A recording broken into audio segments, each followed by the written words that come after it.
What happens when a young truth-teller walks into the lion's den, armed not with power but with proof? That question would define the next 2 hours inside a federal courtroom in Atlanta, Georgia. The building stood like a fortress, its walls thick with silence and history.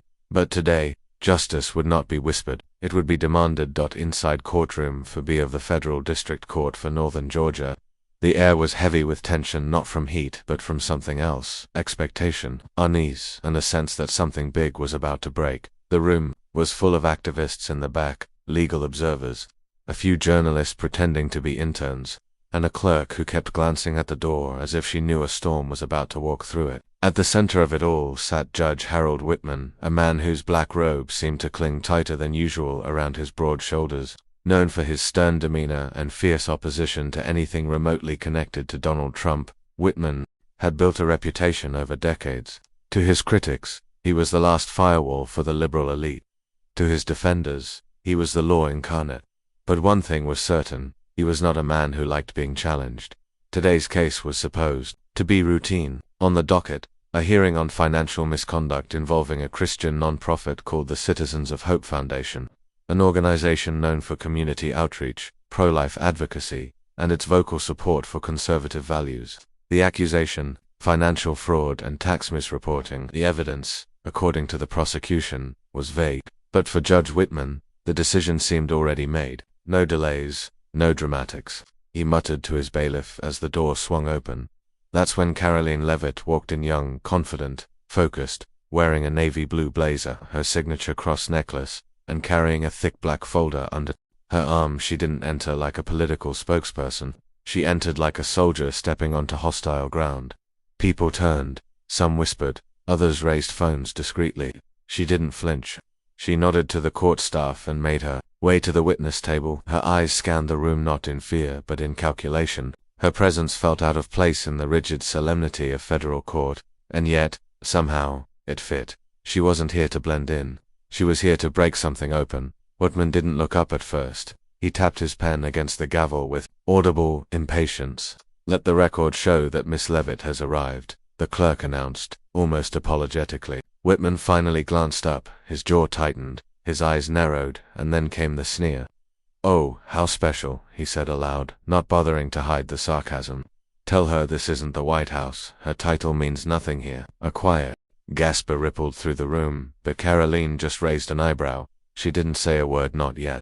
She placed the folder gently on the table before her, sat down, and folded her hands. She wasn't here to be liked. She wasn't here to be silenced. She was here to reveal something that Judge Whitman and everyone connected to him hoped would never see the light of day. As the clock struck 10:03 a.m., the first gavel hit echoed through the chamber.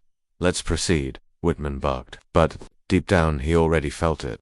Today wasn't going to go the way he planned. Judge Whitman's gavel still echoed faintly across the courtroom as the first witness took her place. Yet, the real battle hadn't even started. Karoline Leavitt sat quietly, her hands resting on the black folder in front of her. She didn't flinch under the scrutiny of the courtroom. In fact, her stillness only made her stand out more, like the one person who wasn't pretending. Judge Harold Whitman cleared his throat and leaned forward.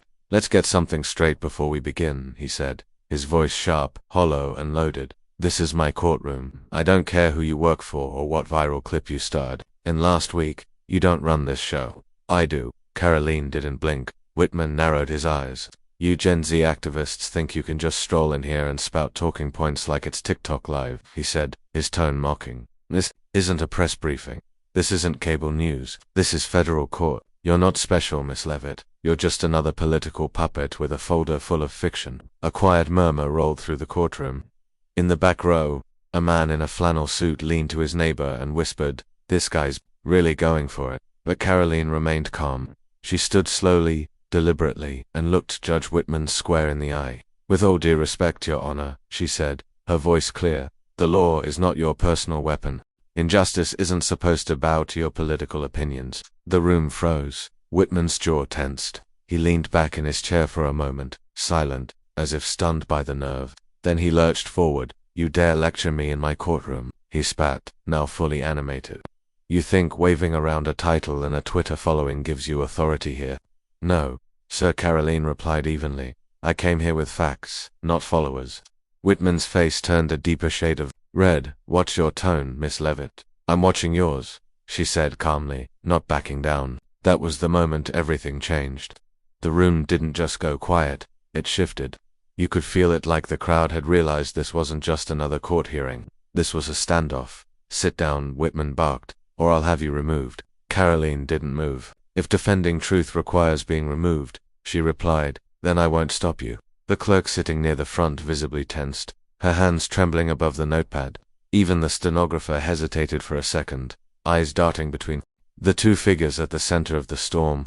I said sit down, Whitman thundered, slamming his gavel again. But Karoline took a single step forward. Her hands remained calm at her sides, but her voice sharpened. This isn't about me. It's about a foundation you've already decided is guilty. It's about evidence you're refusing to hear.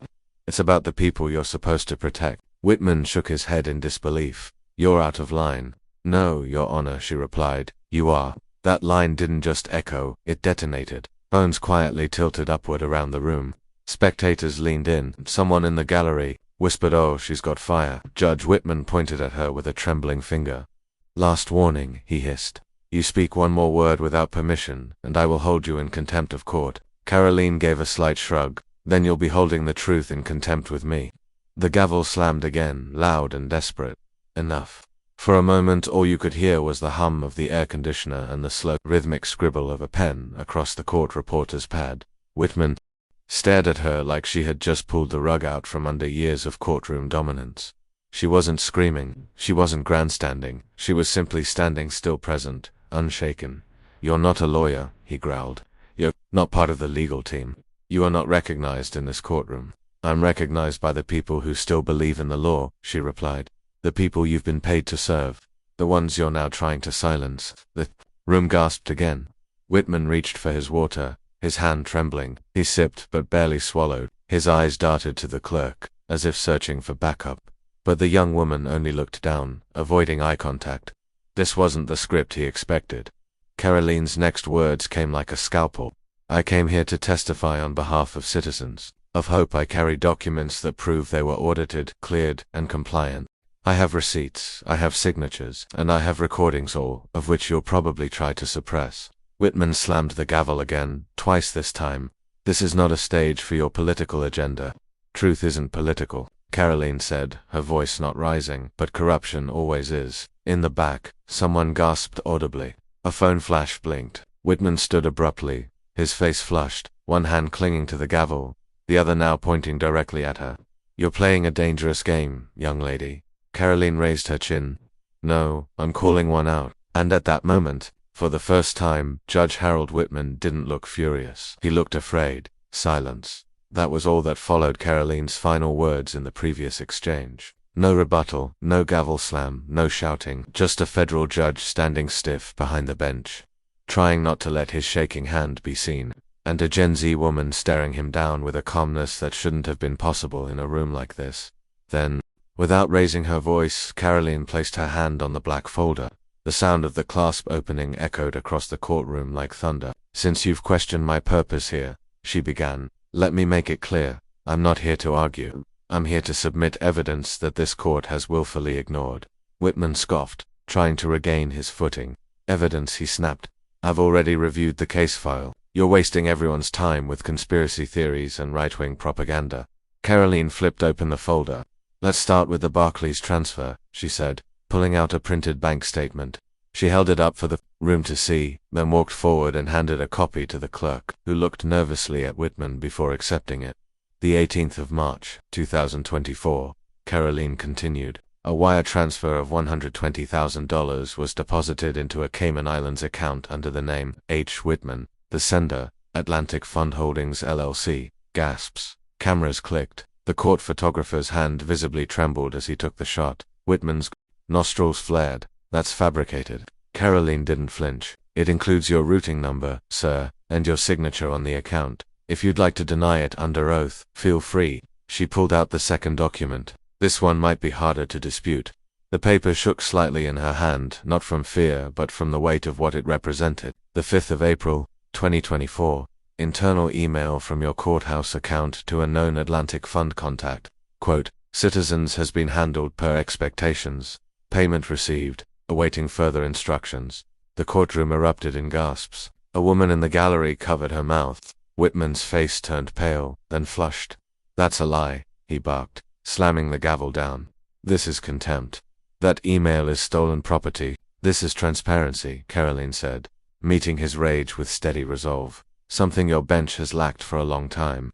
You don't get to walk in here and throw accusations like mud on a wall," he roared. "Then let's hear your voice say it," she interrupted, reaching into her pocket. Whitman froze.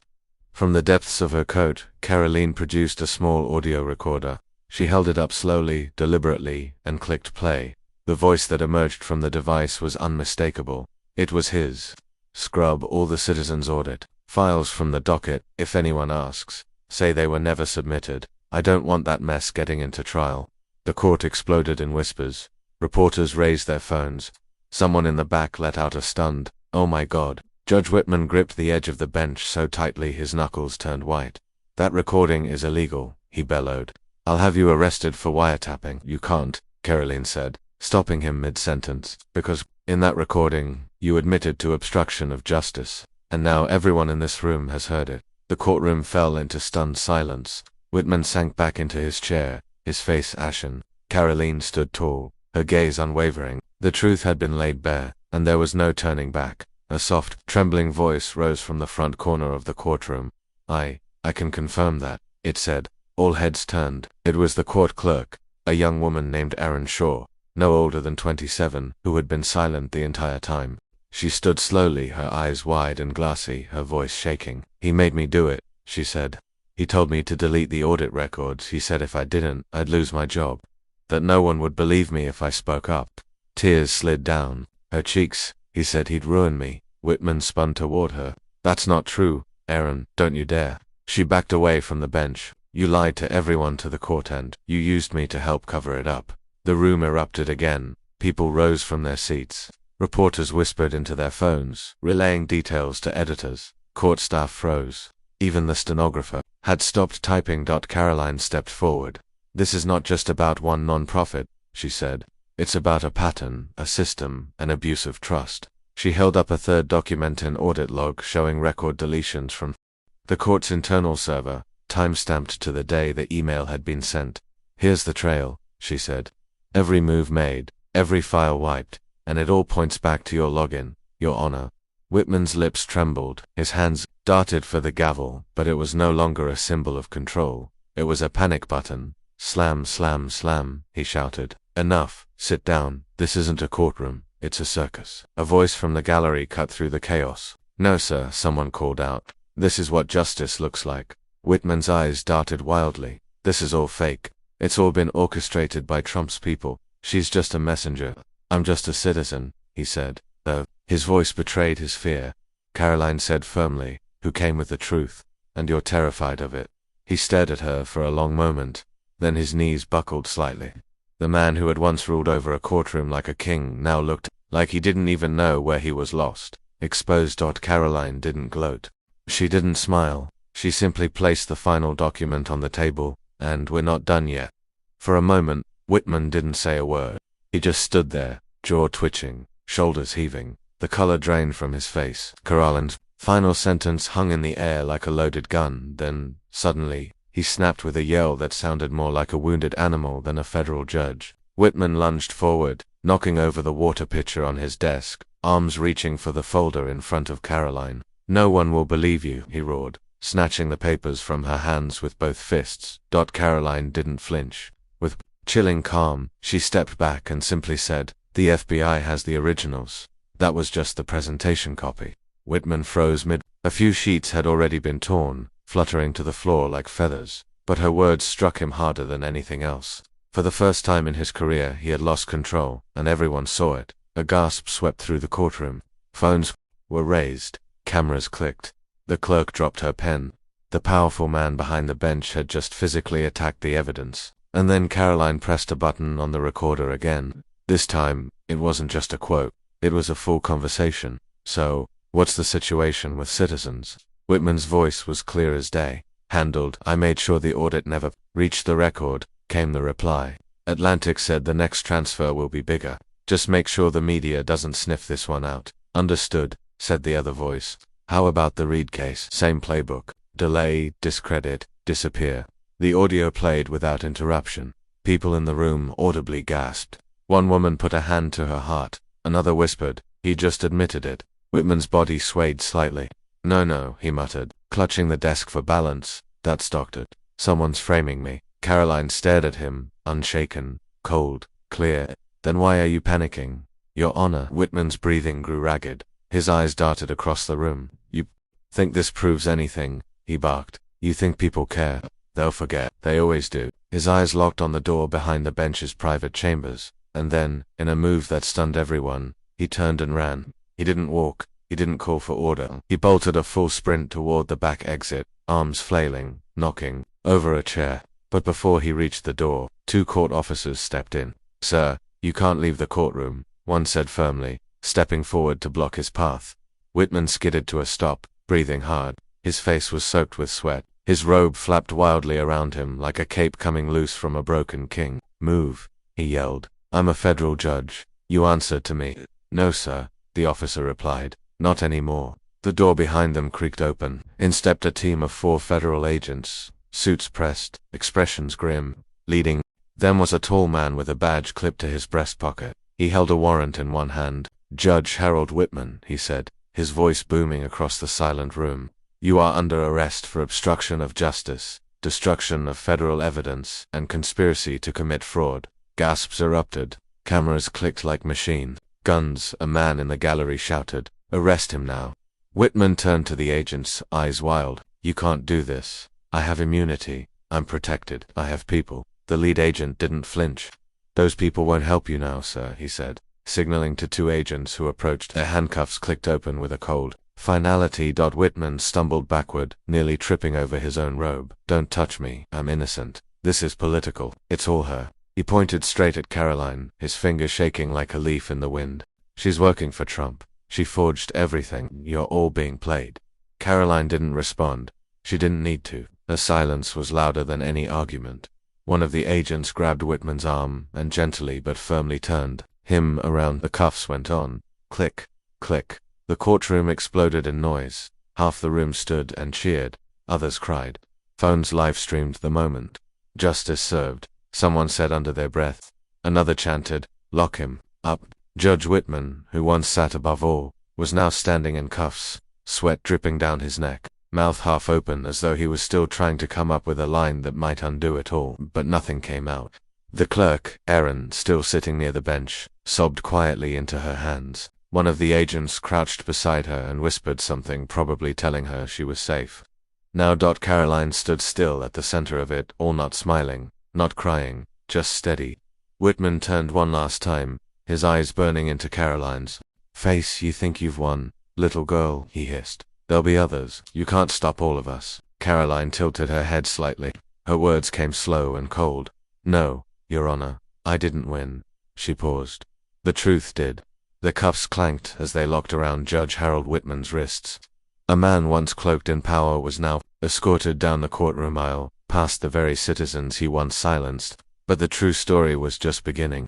Karoline Leavitt stood steady near the witness stand, her hands now empty. The physical documents were gone, but what remained was more powerful, the truth she had unleashed. As the agents led Whitman away, the lead FBI agent stepped forward, his expression unreadable, his voice steady. Miss Leavitt, he said, do you have the rest?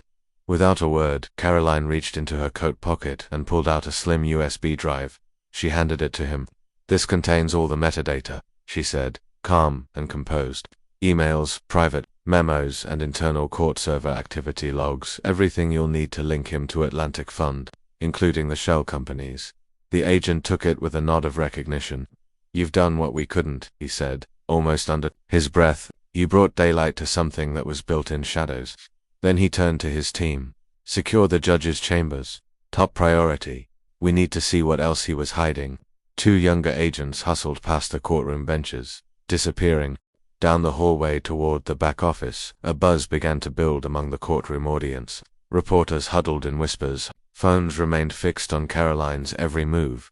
Minutes later, one of the agents returned, holding a dusty cardboard file box with no label, just duct tape holding the flap shut. Found this beneath a false bottom drawer in his filing cabinet, he reported. The lead agent opened it carefully. Inside were 6 manila folders, each labeled with a judge's name, a date, and what appeared to be wire transfer amounts. Handwritten notes were clipped to each, brief summaries of high-profile conservative cases and decisions that mysteriously favored progressive causes, often without explanation. A pattern began to emerge. Karoline stepped closer, her eyes narrowing. "I suspected it," she said softly. "He wasn't acting alone." The lead agent looked up. "Do you recognize any of these names?" She nodded. 3 of them were involved in cases tied to non-profits, just like Citizens of Hope. The outcomes were identical: evidence suppressed, audits thrown out, no hearings granted. One file read, Judge R. Donnelly, the 2nd of March 2023, $85,000 Evangelical Defense Counsel ruled inadmissible. Another, Judge M. Lopez, the 17th of October, 2022, $72,000 ruling reversed after anonymous brief. Karoline exhaled. "This wasn't just favoritism," she said. "It's a coordinated network and a legal cartel hiding behind the robe." The agent glanced again at the USB, then to his team. "We need a war room now. This isn't just about Whitman anymore." Karoline met his eyes. "I'll testify. For Whitman. For the others. Whatever it takes." "You sure?" he asked. She didn't hesitate. "I didn't come this far to stop at one name." There was a silence between them, not hesitation, but the kind of silence that comes when 2 people realize they've crossed the threshold. This was no longer a single takedown. This was an operation. Outside news had already broken. A wave of push notifications hit phones across the country. Breaking: Federal Judge Harold Whitman arrested for corruption. Courtroom shocker. Press Secretary Karoline Leavitt exposes network of judicial payoffs. Exclusive: FBI investigating 6 more judges after Whitman's fall. In the gallery, a woman wearing a faith over fear pin wiped tears from her eyes. She turned to her daughter beside her and whispered, "I didn't think anyone in DC still had a spine." The courtroom had shifted from battleground to aftermath, but Karoline wasn't done. She turned back to the bench, now empty, and looked at the scraps of paper Whitman had torn in his frenzy. Some were still legible, others were simply a mess of shredded ink and fear. She bent down, picked up one torn edge that still bore the Atlantic Fund logo, and placed it on the table in front of the FBI. "You should look through every inch of his office," she said. "Behind the walls, beneath the desk, inside the air vents, if you have to. People like him always think they're too smart to be caught, but they're not." One of the younger agents raised a hand. "Sir, you need to see this." He brought forward a folder that had been tucked under the others. Inside was a handwritten list, titled Priority Dockets 2024. Below it, 6 upcoming cases were outlined, all involved conservative defendants or religious organizations, all set to appear before one of the judges on the Atlantic list. The agent looked at Karoline. "This isn't just evidence," he said. "This is a blueprint." Karoline's expression didn't change, but her voice dropped into something quieter, sharper. "Then burn it down," she said. "Expose every name, every fund, every vote they bought." The lead agent turned to his team. "Notify the Bureau. Chief, we're expanding this case. She just gave us our roadmap." Then he turned back to Karoline and extended a hand. "You're not just a witness," he said. "You're a hero." Karoline shook his hand firmly, her gaze steady. "No," she replied. "I'm just someone who couldn't look away." "Miss Leavitt, you're a partner in this." She shook his hand firmly. "No," she replied. "I'm just an American, and this is what we're supposed to do." It didn't take long for the courtroom to shift from chaos to reconstruction. With Judge Harold Whitman in custody and the courtroom sealed off for a federal investigation, a temporary bench was installed. That same afternoon, the U.S. District Court appointed a senior interim judge, Thomas Reed, a respected legal veteran from Virginia known for his even-handed rulings and zero tolerance for corruption. He walked in without fanfare, no entourage, no podium speech, just a calm, composed presence with a thin binder in his hands. The original, unredacted case files for the Citizens of Hope Foundation. As he took the bench, the room hushed. The media was still buzzing. Phones lined the gallery. Karoline Leavitt sat quietly in the front row, no longer under crossfire but still watching everything with sharp, clear eyes. Judge Reed adjusted his glasses, opened the folder, and began to read. 10 minutes passed, then 20. He read every audit, every document Whitman had buried. Then, with a deep breath, he looked up. "This court," he said, his voice steady and resolute, "finds no evidence of financial misconduct by the Citizens of Hope Foundation. The organization is hereby cleared of all allegations. The words landed like a thunderclap, a beat of silence, then a wave of emotion. Tears welled in the eyes of the Foundation's director, James Hollis, an older man in his 60s wearing a faded navy suit and a flag pin. He placed a hand over his chest, exhaled sharply, and whispered, "Thank God." A woman beside him sobbed quietly. Staff members from the Foundation embraced. The courtroom erupted in applause, not loud and rowdy, but deeply human. The kind of applause that comes not from celebration but from relief. Karoline remained still, but her eyes, those never wavered, softened. Outside the courthouse, the crowd had grown. Word had spread quickly. People lined the steps with homemade signs. Justice won. Truth matters. Thank you, Karoline. Dozens stood shoulder to shoulder holding candles, flags, and printed quotes from Karoline's earlier testimony. One banner read, "Truth isn't political, it's sacred." Reporters gathered around the courthouse entrance as Judge Reed exited through the side door, but the real focus was on Karoline Leavitt, who stepped onto the front steps moments later. She didn't speak immediately. The crowd quieted as she reached the microphone stand set up hastily by a local station. Cameras clicked, news feeds rolled. A drone hovered silently above. She looked out over the crowd, then spoke in a voice both firm and steady. Today wasn't just about one courtroom, or one foundation, or even one corrupt judge. It was about the people, about accountability, about proving that no one is above the law. Applause. Citizens of Hope was falsely accused and nearly dismantled because one man believed he could manipulate justice behind closed doors. But justice doesn't live behind closed doors. It lives here, she said, pointing to her chest. And when ordinary people stand up, when truth has a voice, even the powerful fall. Another wave of applause surged through the crowd. A journalist shouted, "Karoline, are you planning to testify in the federal case?" She nodded. "Yes, I've already given my statement, and I will continue to assist with the investigation into the judicial network tied to Atlantic Fund. This doesn't end with Whitman. More murmurs, more cameras, more history in the making." Inside the courthouse, federal agents continued combing through files. The list of 6 other judges had been encrypted and catalogued. A press release was being drafted by the FBI's Atlanta field office, and across every major news outlet in America, headlines flashed bold and fast. Gen Z press secretary exposes federal corruption. Karoline Leavitt from spokesperson to whistleblower. Faith, facts, and firepower. How one woman brought down a judge. But amid the national frenzy, the people on the ground were the story. Families who had felt powerless. Foundations that had been silenced. Whistleblowers who were afraid to speak. They now had a name, a face, a moment. One woman in the crowd, a school teacher named Danielle, stood holding a handmade sign. She fought for all of us. Her young daughter sat on her shoulders, waving an American flag. Back inside, Karoline returned, briefly to the now quiet courtroom. The scraps of Whitman's shredded documents still lay scattered beneath the bench. She picked up a peace torn, stained, but still bearing the Atlantic Fund logo. It was over, but it wasn't finished. As she turned to leave, one of the court officers spoke. "Miss Leavitt," he said. She turned. He nodded once, respectfully. "Thank you," she replied, smiling for the first time that day, a soft, tired, but real smile. "You're welcome." And with that, Karoline walked out not as a spokesperson, not as a witness, but as a symbol of resilience, of justice, of what one voice could do when backed by nothing more than conviction and courage.